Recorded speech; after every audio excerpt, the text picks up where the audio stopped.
എൻ്റെ Australian PR-ൻ്റെ videos follow ചെയ്യുന്നവരാണ് നിങ്ങൾക്കറിയാം. ഇതിന് മുൻപിലത്തെ എൻ്റെ വീഡിയോയിൽ ഞാൻ പറഞ്ഞിരുന്നു, ഒരു യൂണിവേഴ്സിറ്റി റിസർച്ച് നടത്തി ഗവൺമെൻറ്റിൻ്റെ PR പോയിൻറ്റ് സിസ്റ്റം എങ്ങനെ ചേഞ്ച് ചെയ്യാം എന്നറിയിക്കുന്നതിന് സാധ്യതയുണ്ടെന്ന്. അതിൻ്റെ റിസൾട്ട് നമുക്ക് ഒഫീഷ്യലി പബ്ലിക്കലി ഇപ്പോൾ അവൈലബിൾ ആണ്. ഒരു ബ്രീഫായിട്ട് എങ്ങനെയാണ് സിസ്റ്റം ചേഞ്ച് ചെയ്യാൻ പോകുന്നതെന്നുള്ളത് 29 പേജുള്ള ഒരു PDF ആയിട്ടാണ് ഈ റിസൾട്ട് പ്രൊഡ്യൂസ് ചെയ്തിരിക്കുന്നത്. ഈ PDF-ൻ്റെ പേര് reforming the points test briefing pack എന്നാണ്. അതായത് അവർ നടത്തിയ റിസർച്ചിൻ്റെ ഫലമായിട്ട് എങ്ങനെ പോയിൻറ്റ് സിസ്റ്റത്തിനെ ചേഞ്ച് ചെയ്യാം എന്നുള്ളതിൻ്റെ റിസൾട്ടാണ് ഇത്. ഇതിൻ്റെ ലിങ്ക് ഞാൻ തീർച്ചയായിട്ടും വീഡിയോ താഴെ ഡിസ്ക്രിപ്ഷൻ ഇടുന്നതായിരിക്കും. നിങ്ങൾക്ക് വേണമെങ്കിൽ പോയി വായിച്ച് നോക്കാം. ഒഫീഷ്യലാണോ എന്ന് കൺഫേം ചെയ്യാം നിങ്ങൾക്ക് തന്നെ. ആദ്യം തന്നെ ഇപ്പോൾ ഉള്ള പോയിൻറ്റ് സിസ്റ്റം എങ്ങനെയാണെന്ന് പറയേണ്ടിയിരിക്കുന്നു. അപ്പോൾ നമുക്ക് നോക്കാം. ഇപ്പോൾ ഉള്ള പോയിൻറ്റ് സിസ്റ്റം ഇതേ ഡോക്യുമെൻ്റ് അനുസരിച്ച് പറയുന്നത് എന്താണെന്ന് ചോദിച്ചു കഴിഞ്ഞാൽ, ഏജിനനുസരിച്ച് 15 to 25 30 പോയിൻറ്റ്സ് നമുക്ക് കിട്ടാം. അല്ലെങ്കിൽ ഇംഗ്ലീഷിനനുസരിച്ച് 0 to 20 പോയിൻറ്റ്സ്. ഓവർസീസ് എക്സ്പീരിയൻസ് അല്ലെങ്കിൽ എക്സ്പീരിയൻസിനനുസരിച്ച് 20 പോയിൻറ്റ്സ് മാക്സിമം കിട്ടാം. പിന്നെ ഒക്യുപ്പേഷൻ അനുസരിച്ച്, എഡ്യൂക്കേഷൻ അനുസരിച്ച് 20 മാക്സിമം പോയിൻറ്റ്. അതുപോലെ education, Australian study, professional year, regional study, പിന്നെ നാറ്റി എക്സാം, സ്റ്റേറ്റ് നോമിനേഷൻ, പിന്നെ പാർട്ണർ സ്കിൽസ്, ഇതെല്ലാം കൂടി നിങ്ങൾക്ക് കിട്ടാനുള്ള മാക്സിമം പോയിൻറ്റ് എന്ന് പറയുന്നത് ഓൾമോസ്റ്റ് 120 ആണ്. പക്ഷേ പുതിയ സിസ്റ്റം അനുസരിച്ച് കാനഡയുടെ സിസ്റ്റം നിങ്ങൾക്ക് കേട്ടിട്ടുണ്ടെങ്കിൽ അറിയാം. അതായത് ഇതിൻ്റെ പോയിൻറ്റ്സ് എല്ലാം കൂടും. അതുപോലെ തന്നെ ഇതിൻ്റെ ഓരോ ക്രൈറ്റീരിയയും ഡിഫറൻ്റ് ആണ്. അതെന്താണ് ഞാൻ ഇതിൻ്റെ ബാക്കിയുള്ള സെഷനിൽ കാണിക്കുന്നതായിരിക്കും. അപ്പോൾ നിങ്ങൾക്ക് കാണാം എങ്ങനെയാണ് ഈ സിസ്റ്റം ചേഞ്ച് ആയിരിക്കുന്നത്. കൃത്യമായിട്ട് പറഞ്ഞിട്ടുണ്ട് എങ്ങനെയാണ് ഈ സിസ്റ്റം ചേഞ്ച് ആകാൻ പോകുന്നത് എന്നുള്ളത്. ഇത് ഗവൺമെൻറ്റിന് സമർപ്പിച്ചിട്ടുണ്ടെന്നാണ് ഈ ഡോക്യുമെൻറ്റിൽ എഴുതിയിരിക്കുന്നത്. അതിനുശേഷം ഗവൺമെൻറ്റാണ് ഒരു തീരുമാനം എടുക്കുന്നത്. എങ്ങനെ അത് ഡിസിഷൻ ഫുള്ളായിട്ട് അതേ പോയിൻറ്റ് സിസ്റ്റം അഡോപ്റ്റ് ചെയ്യണോ അതോ എന്തെങ്കിലും ചേഞ്ചസ് വേണ്ടി വരണോ എന്നുള്ളതൊക്കെ ഒരുപക്ഷെ അതിനൊരു പബ്ലിക് റിവ്യൂ സൈഡും കൂടെ ഉണ്ടാവാം. അതായത് ആൾക്കാരുടെ അഭിപ്രായം സ്വീകരിക്കുന്ന ഒരു സ്റ്റേജും കൂടെ ഉണ്ടാവാം. പക്ഷേ അതൊന്നും ഇപ്പോൾ അറിയത്തില്ല. പക്ഷേ ഇപ്പോൾ എന്താണ് ഈ ചേഞ്ചസ് ഉള്ളതെന്നാണ് ഇപ്പോൾ നമ്മൾ കാണാൻ പോകുന്നത്.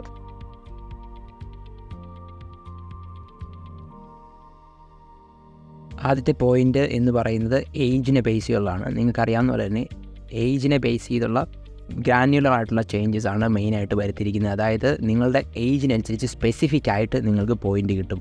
18 to 20 ഒരു പോയിൻറ്റ്, 21 to 29 ഒരു പോയിൻറ്റ്. അതിനുശേഷം 30ക്ക് ശേഷമുള്ള ഓരോരുത്തർക്കും ഡിഫറൻ്റ് ആയിട്ടുള്ള പോയിൻ്റാണ്. നേരത്തെ ഒരു കാറ്റഗറി ആയിരുന്നു. അതായത് 20 to 30, 30 to 35 അല്ലെങ്കിൽ 40 അങ്ങനെ ഒരു കാറ്റഗറി ആയിരുന്നു. ഇപ്പോൾ 29 മേളിലുണ്ടെങ്കിൽ ഓരോ ഏജിനും നിങ്ങൾക്ക് ഡിഫറെൻറ്റ് പോയിൻറ്റ്സ് ആണ് കിട്ടാൻ പോകുന്നത്. അടുത്ത പോയിൻ്റ് എന്ന് പറയുന്നത് നിങ്ങളുടെ ഇംഗ്ലീഷ് എക്സാമിൻ്റെ റിസൾട്ടാണ്.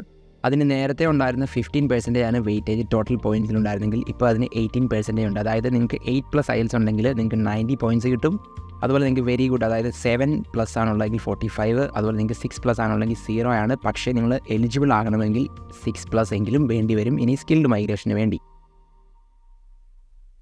നെക്സ്റ്റ് എന്ന് പറയുന്നത് നമ്മുടെ എഡ്യൂക്കേഷനാണ്. എഡ്യൂക്കേഷനിൽ നിങ്ങൾക്ക് PhD ഉണ്ടെങ്കിൽ നിങ്ങൾക്ക് 60 പോയിൻറ്റ്സ്. അതുപോലെ നിങ്ങളുടെ ബാച്ചിലർ ഡിഗ്രി ഒരു ടോപ്പ് യൂണിവേഴ്സിറ്റിയിൽ നിന്നാണെങ്കിൽ നിങ്ങൾക്ക് 40 പോയിൻറ്റ്സും. അതുപോലെ നിങ്ങളുടെ സാധാരണ ബാച്ചിലേഴ്സ് ഡിഗ്രി, നമ്മുടെ ഇന്ത്യയിൽ നിന്നുള്ള ഡിഗ്രി, അങ്ങനെയുള്ള നോർമൽ ഡിഗ്രീസ് ആണെങ്കിൽ അതിന് 30 പോയിൻറ്റ്സുമാണ് കിട്ടുന്നത്. അതുപോലെ നിങ്ങൾ എലിജിബിൾ ആണെങ്കിൽ നിങ്ങൾക്ക് മിനിമം സർട്ടിഫിക്കറ്റ് 3 കോഴ്സ് എങ്കിലും ഉണ്ടായിരിക്കണം സ്കിൽഡ് മൈഗ്രേഷൻ എലിജിബിൾ ആകാൻ വേണ്ടി.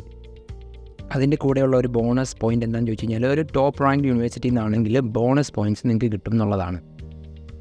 അടുത്ത ഇൻട്രസ്റ്റിംഗ് ആയിട്ടുള്ള പോയിൻ്റ് എന്ന് പറയുന്നത് നമ്മുടെ ജോലി, ഓസ്ട്രേലിയൻ ജോലിയുടെ 1 year മിനിമം വെച്ച് നമ്മുടെ ജോബ് ഓഫർ, അതായത് ഒരു സാലറി ലെവലിനനുസരിച്ച് നമ്മുടെ പോയിൻ്റ് മാറും. $120,000+ ഏൺ ചെയ്യാൻ പറ്റുമെങ്കിൽ 90 പോയിൻറ്റ്സ്. അതുപോലെ 105,000+ ആണെങ്കിൽ 70 പോയിൻറ്റ്സ്. 90,000 മേളിലാണെങ്കിൽ 50 പോയിൻറ്റ്സ്. 80,000 മേളിലാണെങ്കിൽ 40 പോയിൻറ്റ്സ്. പിന്നെ 70,000 മേളിലാണെങ്കിൽ 30 പോയിൻറ്റ്സ്. നോർമലി സ്റ്റാർട്ടിംഗ് സാലറി എന്ന് പറയുന്നത് ഓൾമോസ്റ്റ് 70 to 80 ആണ് most of the occupation in ഓസ്ട്രേലിയയിൽ വരാറുള്ളത്. അപ്പോൾ നിങ്ങളുടെ ഇൻ ഡിമാൻഡ് ജോബ് ആണെങ്കിൽ മാത്രമേ നിങ്ങൾക്ക് 120+ കിട്ടുകയുള്ളൂ. അടുത്ത പോയിൻ്റ് എന്ന് പറയുന്നത് ഞാൻ ഇതിനു മുമ്പ് പറഞ്ഞ വീഡിയോയിൽ പറഞ്ഞത് ഒഴിവാക്കാനും ആഗ്രഹിക്കുന്ന ഒരു കാര്യം എന്ന് പറയുന്നത് കമ്മ്യൂണിറ്റി ലാംഗ്വേജ്, അതായത് നാറ്റി എക്സാമിൻ്റെ പോയിൻറ്റ് 20 പോയിൻറ്റ്സ് ആയിട്ട് അവർ നിലനിർത്തി. നേരത്തെ 5 പോയിൻ്റ് ആയിരുന്നു, ഇനി അതിന് നിങ്ങൾക്ക് 20 പോയിൻറ്റ്സ് കിട്ടും. അതുപോലെ അത് നിലനിർത്തിയിട്ടുണ്ട്. ഇതിന് മുമ്പിലത്തെ വീഡിയോയിൽ ഞാൻ പറഞ്ഞ തെറ്റാണെന്ന് ഞാൻ അറിയിക്കാൻ ആഗ്രഹിക്കുന്നു. അപ്പോൾ അത് സ്റ്റേ ചെയ്തിട്ടുണ്ട്. ഇനിയുള്ളത് പാർട്ട്ണർ സ്കിൽസ് ആണ്. പാർട്ട്ണർ സ്കില്ലിൻ്റെ പ്രത്യേകത എന്താണെന്ന് ചോദിച്ചു കഴിഞ്ഞാൽ, IELTSൽ 8+ പാർട്ട്ണറുണ്ടെങ്കിൽ 60 പോയിൻറ്റ്സ് കിട്ടും. അതല്ല 7+ ആണെങ്കിൽ 40 പോയിൻറ്റ്സ്. അതുപോലെ പാർട്ട്ണറിൻ്റെ എഡ്യൂക്കേഷൻ ബാച്ചിലർ ഡിഗ്രി അല്ലെങ്കിൽ അതിന് മുകളിലുള്ളതാണെങ്കിൽ 30 പോയിൻറ്റ്സും. സർട്ടിഫിക്കറ്റ് 3 ആൻഡ് എബോ ആണെങ്കിൽ 15 പോയിൻറ്റ്സും. അതല്ല നിങ്ങൾ ഇനി സിംഗിൾ ആണെങ്കിൽ നിങ്ങൾക്ക് 90 പോയിൻറ്റ്സും കിട്ടും. ഇനി നമുക്ക് മിനിമം പോയിൻറ്റ്സ് എത്രയാണ് ഈ ടൈപ്പ് ഓഫ് വിസയ്ക്ക് വേണ്ടതെന്ന് നോക്കാം. അത് 300 ആണ് നിങ്ങൾക്ക് മിനിമം വേണ്ടത് നിങ്ങൾ എലിജിബിൾ ആകാൻ വേണ്ടി. അതുപോലെ നിങ്ങൾക്ക് കിട്ടാൻ പോകുന്ന മാക്സിമം പോയിൻ്റ് എന്ന് പറയുന്നത് 500 പോയിൻറ്റ്സ് ആണ്. ഔട്ട് ഓഫ് 500 ആണ് നിങ്ങളുടെ പോയിൻ്റ് വരുന്നതെന്ന് പറയുന്നത്.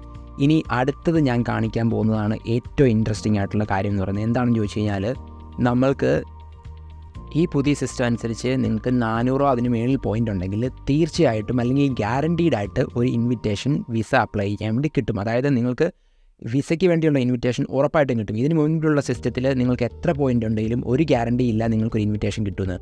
അത് എങ്ങനെ എക്സിക്യൂട്ട് ചെയ്യുമെന്നുള്ളത് വളരെ ഇൻട്രസ്റ്റിംഗ് ആയിട്ടുള്ള ഒരു ഫാക്ടർ ആയിരിക്കും. പക്ഷേ അതുപോലെ തന്നെ കൂടുതൽ ആപ്ലിക്കൻസിനെ അത് അട്രാക്റ്റ് ചെയ്യാനും സഹായിക്കും. കാരണം 400+ എത്തുക എന്ന് പറയുന്നത് ഇത്തിരി ഡിഫിക്കൽട്ടാണ് 500-ൽ. കാരണം നിങ്ങൾ അത്രയും ഹൈലി സ്കിൽഡാണ്, PhD പഠിച്ചിട്ടുണ്ട്, ഹയർ എഡ്യൂക്കേഷൻ ഒക്കെ ഉണ്ടെങ്കിൽ മാത്രമേ നിങ്ങൾക്ക് ആ 400+ എത്തിച്ചേരാൻ സാധിക്കുകയുള്ളൂ. പക്ഷേ നിങ്ങൾ അത് എത്തിച്ചേർന്ന് കഴിഞ്ഞാൽ നിങ്ങൾക്ക് വിസ ഇൻവിറ്റേഷൻ മസ്റ്റായിട്ടും കിട്ടും, അല്ലെങ്കിൽ അത് ഗ്യാരണ്ടീഡ് ആണ്. അത് വളരെ ഇൻട്രസ്റ്റിംഗ് ആണ്. അപ്പോൾ all the best for every one. ഇതാണ് ന്യൂ പോയിൻറ്റ് സിസ്റ്റം. ഇതിൽ ചെറിയ ചേഞ്ചസ് ഒക്കെ ഇനിയും സംഭവിക്കാമായിരിക്കാം ഒരുപക്ഷേ, കാരണം ഇത് പബ്ലിക് കമൻറ്റ്സ് എടുക്കാം, അതുപോലെ കുറേ റിവ്യൂസ് ഇനിയും ഉണ്ടാകും. പക്ഷേ ഇതാണ് ഏകദേശം ചേഞ്ച് സംഭവിക്കാൻ പോകുന്നതെന്നാണ് ഇപ്പോൾ മനസ്സിലാക്കിയിരിക്കുന്നത്. അപ്പോൾ വീഡിയോ ഇഷ്ടപ്പെട്ടെന്ന് ഞാൻ വിശ്വസിക്കുന്നു. അങ്ങനെ ഇനി ആരെങ്കിലും ഈ പ്രോസസ്സ് ചെയ്യുന്നവരുണ്ടെങ്കിൽ ഒന്ന് ഷെയർ ചെയ്തേക്കുക. ഇതൊരു പക്ഷേ അടുത്ത വർഷം നിലവിൽ വന്നേക്കാം, അല്ലെങ്കിൽ അതിന് പിന്നത്തെ വർഷം, അതിപ്പോൾ നമുക്ക് പറയാൻ പറ്റില്ല. പക്ഷേ എന്തായാലും ഇതാണ് ആ change of point system basically ഉദ്ദേശിക്കുന്നത്. അപ്പോൾ ചാനൽ സബ്സ്ക്രൈബ് ചെയ്തിട്ടില്ലെങ്കിൽ ചാനൽ സബ്സ്ക്രൈബ് ചെയ്യുക, തീർച്ചയായിട്ടും ഷെയർ ചെയ്യുക നിങ്ങളുടെ ഫ്രണ്ട്സിനോ ഫാമിലിക്കോ ഒക്കെ ഉണ്ടെങ്കിൽ. അപ്പോൾ അടുത്ത വീഡിയോയിൽ കാണുന്നതിന് വരെ thanks for watching. See you guys.